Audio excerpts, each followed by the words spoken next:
Hi, this is Zibby Owens, and you're listening to the award-winning podcast, Moms Don't Have Time to Read Books. And speaking of books, I have two of my own books coming out this spring and summer. Princess Charming is a picture book, which debuts on April 19th, and Bookends, a memoir of love, loss, and literature, comes out on July 1st, and it is truly a labor of love. I hope you'll pre-order, order, and join me on tour as I go across the country. You can find out more at zibbyowens.com or bookendsmemoir.com. And you can follow me on Instagram at zibbyowens because I always post about everything. Enjoy the show. Charmaine Wilkerson is the author of Black Cake, a novel. She is an American writer who has lived in Jamaica and is based in Italy. A graduate of Barnard College and Stanford University, she is a former journalist whose award-winning short fiction has appeared in various magazines and anthologies. Black Cake is her first novel. Welcome, Charmaine. Thank you so much for coming on Moms Don't Have Time to Read Books to discuss Black Cake.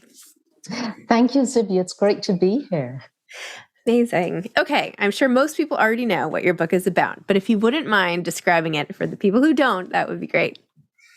Well, to give some context, it's a multi-generational story. So it goes back and forth between the past and the present, but the kernel of the story sort of revolves around Byron and Benny in the present day.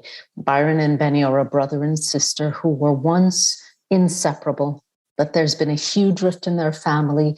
They haven't seen each other in years, and now they're forced to come together because their mother has just died, and she's left them this really unusual inheritance, a small black cake, a traditional Caribbean fruit cake sitting in her freezer.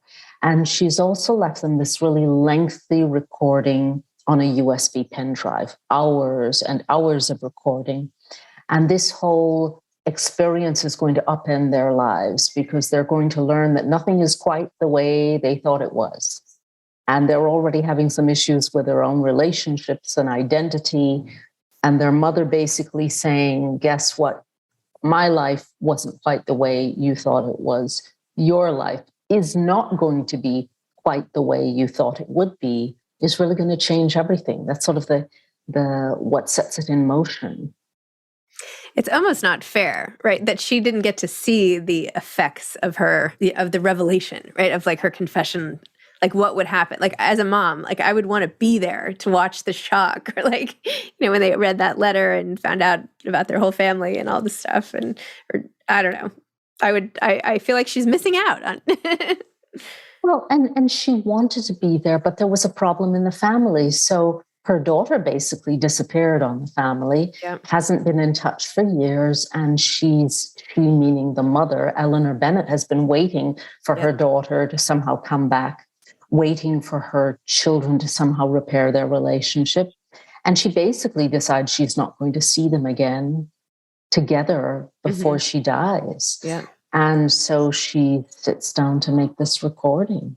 It was also sweet how little details, like how she called them B and B, which she called them as kids. There's always something to being called your nickname or sort of sinking back into your relationship with your sibling from when you were kids, right? It was just a lovely little addition. So. And I love nicknames. So I use that a lot in my writing. And I know you've been asked this a lot, and you've written about it a lot. There were like all these articles, but if you could share the inspiration for the story, that would be great.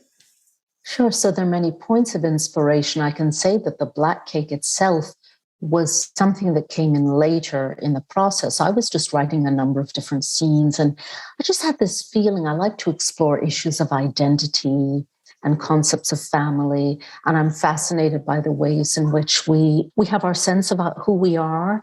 And then we have the ways in which our sense of identity may run up against the expectations and stereotypes of other people.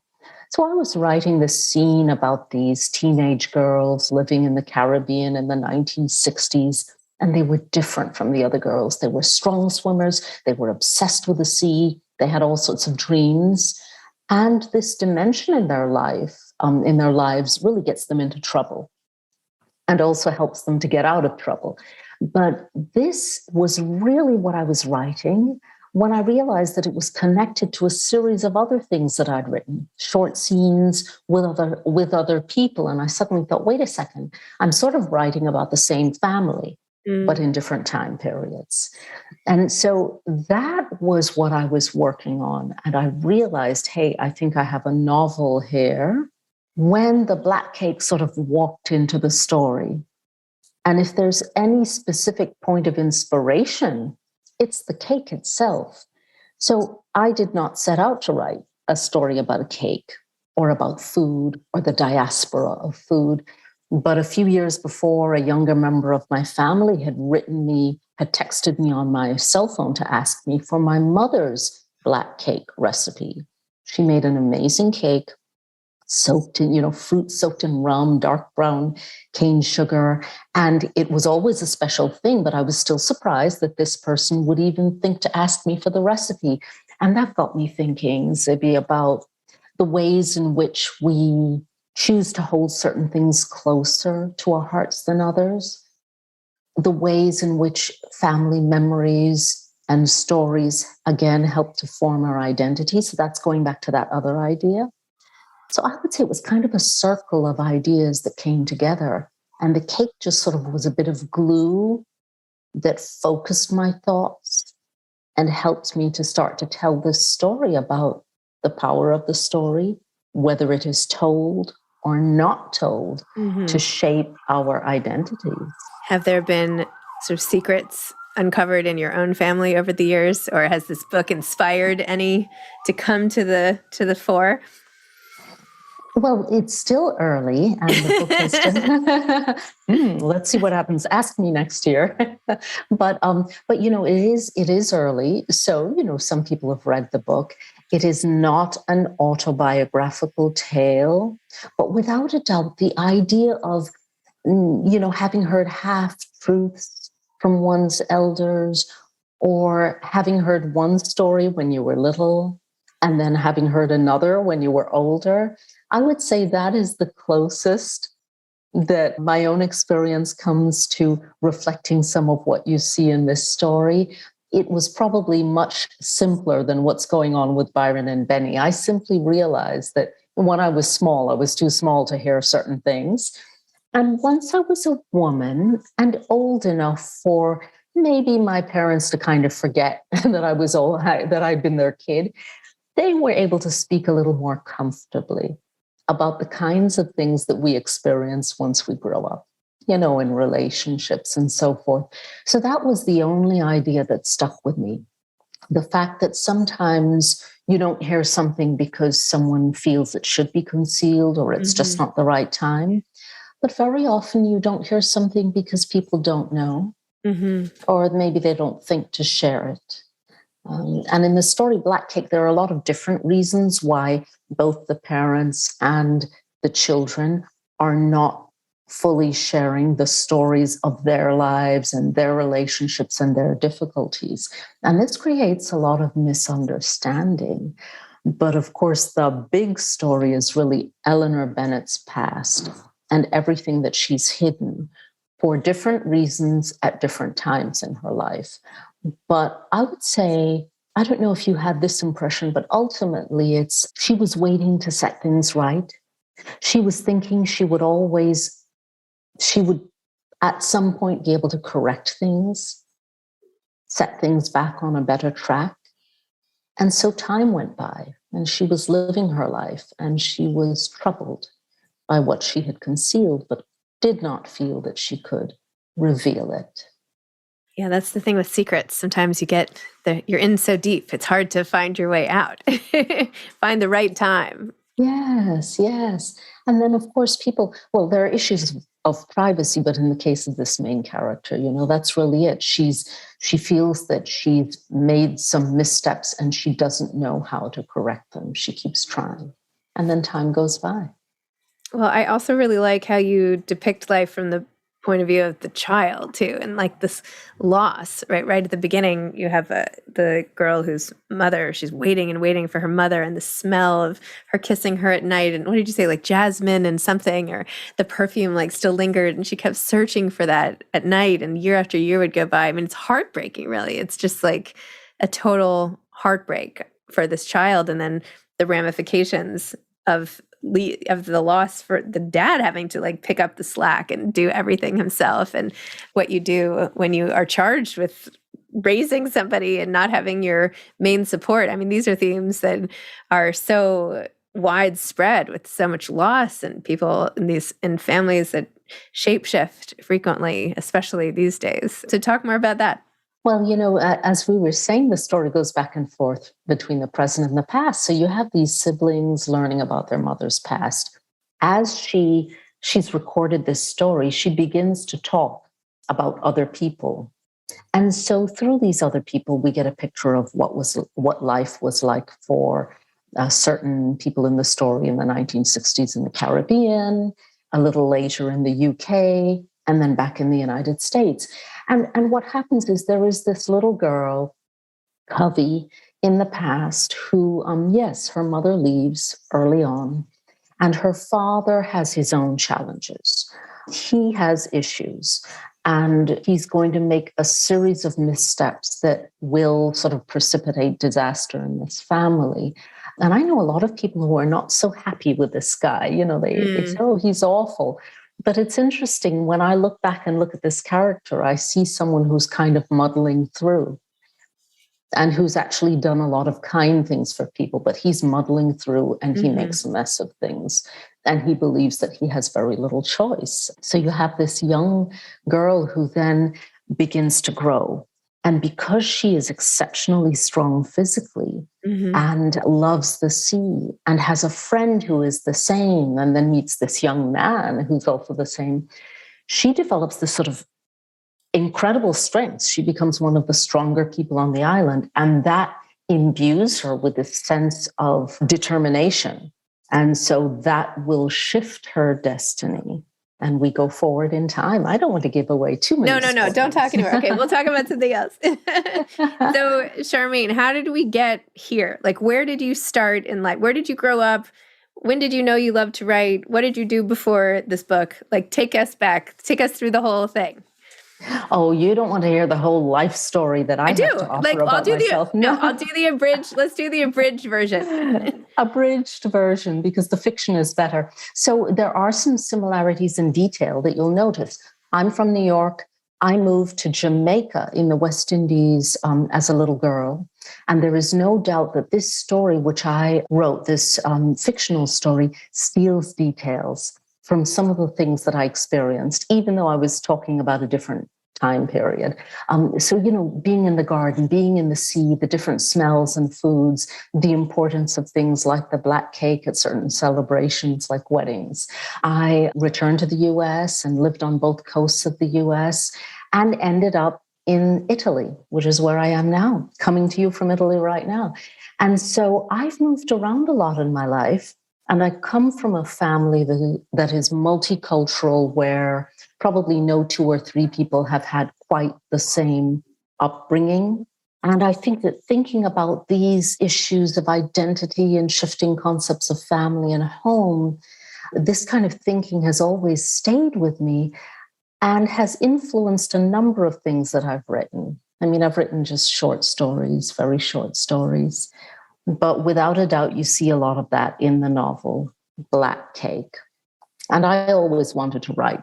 I loved stories, loved books, always thought I'd write, but it took me a while to get around to it. Does that sound familiar? I mean, I don't have a house full of young kids as you do as a good excuse, but, I was doing other things and had the good fortune to work in news and communications, writing and reading, other kinds of writing and reading, until finally I thought, no, I need to do this.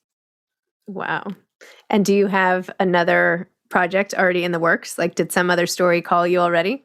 I'm working on something else, and then little stories. I'm always writing in short bursts. So I have a series of word files filled with things which could be alternately considered drivel or short stories in the making. I feel like that could apply to basically anybody writing anything, right? It could be literally nothing, or it could be the best thing ever. Who knows? What happens to it, right? It's where the canvas takes us. Absolutely, which is why they say don't ever throw anything out, keep it. Yes. Good. Very good advice. Very good advice. What do you love to read, by the way? I read everything, but I do enjoy stories that have multiple points of view, that tell a story through different characters' eyes. And so to give you a short list of completely different stories, I've always loved The Joy Luck Club by Amy Tan. So good. Multi-generational, mothers and daughters, family secrets, misunderstandings. I love Beloved by Toni Morrison, which has a very strong voice in terms of language, use of language. It's an unusual way to tell a story. Again, multiple points of view. I love George Saunders's Lincoln in the Bardo, which was in theory about Abraham Lincoln losing his son, but really was a series of stories from all of these different people who lived in his times and what they had gone through. So I like those kinds of stories. And I like Elizabeth Strout's Olive stories, Olive Kittredge, Olive again, where you're in a room with one person. Let's say you're in a room with you, Zibby, and then Olive walks in. And then I'm down at the gas station and Olive walks in. And so we're seeing the story of this woman, but beginning with these other scenarios. So these are kinds of the kinds of stories I love to read. But more recently, I've read the final revival of Opal and Nev by Donnie Walton, which I love.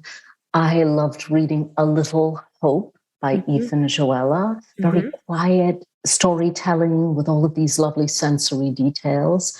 And a really interesting book that I've just read is Brown Girls by Daphne Palazzi Andreadis, in which she's telling the story of a number of different girls growing up in Queens, New York, and then they go on to become women, go on through their lives. But she's always speaking from the first person plural point of view. We. And yet she manages to separate out their stories and then bring them back together. So I love that. I love good stories, but also interesting language. Yes. Well, those are all fabulous books.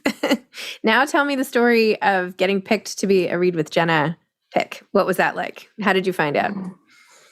Well, I heard from my editor and it was very exciting. And I heard just before it was announced, actually, I'm not sure we're supposed to say that, but, it was a surprise because then, of course, Jenna gets on the tube and just says it. And it's been amazing because she's someone who reads what she claims. She reads something like 100 books a year and a wide variety of books. And I've really loved some of her choices, so it was really quite an honor. That's exciting, really exciting. So what advice would you have for aspiring authors? Well, I think of two writers who are very different, whose advice I really like. One of them is Julia Cameron, who has just reissued her famous The Artist's Way. I just interviewed her. You did? Oh, yeah. Did I miss that one? I don't think it's come out. I don't think we've released it yet. But yeah, she has a new book out. So it's exciting. Yes. So I'll let her speak for herself. But basically, one of the things that she encourages people to do, and they don't have to be writers, but it's for writers, is to just sit down with a notebook, like this, first thing in the morning, and just write by freehand, your longhand, we say. And just write anything. It could be your shopping list. It could be something that's worrying you. It could be an idea of an image that might end up in a story or in a piece of visual art. And I was doing that for years, not knowing what I was doing. And I kept thinking, I'm not very good at keeping a journal. I'm always going on, blah, blah, blah. And then in the next moment, I'm writing something that might be a story. When I read her book, I thought, that's okay. If it gets you writing, later, you can take your thoughts and focus them and work on a specific piece. The other piece of advice, and so really the advice is just sit down and write and don't worry about it. Write first, ask questions later. And the other piece of advice is from the writer Anne Lamott, who wrote the It was also on my Bird by podcast. Bird. You see? And of course, the book is very funny. I think the best thing the book did for me was it made me laugh. It made me laugh out loud at a time when I was being challenged because I still needed to give myself permission as a mature adult with 2 careers behind her to just write fiction, because if you write for someone else, you already are given the purpose. You're already given the legitimacy. But if you write something from the heart and head, well, it's a bit of a gamble. And so she just talked about a number of different dimensions, but essentially, again, just putting it down. And it made me think of my own life as a marathon runner in the past, how often people would say, oh, my goodness, how did you run a marathon? Yeah, just 3 miles at a time, actually. You go out and you run. And maybe you go to the gym. And maybe one day you're too tired to run. And then the next time you're running 15 miles. So it's like everything in life. You have the idea, go forward. So that's the long book length advice to writers. Just write it down, keep going. Do think about where you're going later, but don't edit yourself. Don't question yourself. Don't doubt yourself. Don't worry about writing a book. Just write. I love it. Thank you. This has been so great. Thank you for coming on. Thank you for your insights and all of it. It's really exciting. Can't wait to see what you do next. Thank you. It's been great meeting you, and good luck with your own books. You have a couple of books coming out. I do. Thank you. Yes. Take care, Zibby. It's been great. Thank you. Thank you. Bye-bye. Bye-bye. Thanks for listening to this episode of Moms Don't Have Time to Read Books. Don't forget to follow me on Instagram at Zibby Owens and at Moms Don't Have Time to Read Books. Also sign up for my newsletter at zibbyowens.com and sign up for my virtual book club and meet lots of authors on Zoom every other week. Thanks so much to Steve and Ryan at Texture Sound for the sound editing. And thank you to Morning Moon Productions for providing this fantastic intro and outro music.